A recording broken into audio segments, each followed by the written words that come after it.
Hi, I'm Christina Yamaguchi, Commercial Product Manager with Lincoln Electric. We are here today to talk about our Ranger Air remote panels. These remote panels are important because they improve job site safety and increase job site efficiency by reducing the need to climb in and out of the truck bed. We're going to offer 3 remote panel options. Starting with our user interface panel, this panel gives us the ability to change weld modes, adjust our set point, as well as start our air compressor and our engine. In addition to these engine starting methods, we also have an advanced wireless remote. We have a basic start-stop remote, and we have tap to start while you're stick welding, so you don't have to be right next to your engine when you need to turn it on and off. So it's reducing engine idle, it's reducing fuel consumption, ultimately helping save operators money.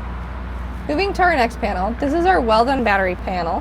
It has Tweco connections, so you can easily connect and disconnect your weld cables, as well as our Anderson connector for our battery jump and charge functionality.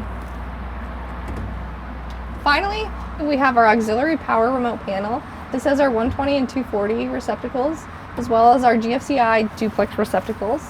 With all our Ranger Air remote panels, we've made installation easy with options to install the cable out of the bottom or the back, so you can configure these anywhere on your truck, any way that you want. You're not limited to one cabinet. We also have the flexibility, if you choose to not use remote panels someday, you can take the user interface and put it back on the machine and use it standalone as is. For additional installation instructions and more information, go to lincolnelectric.com.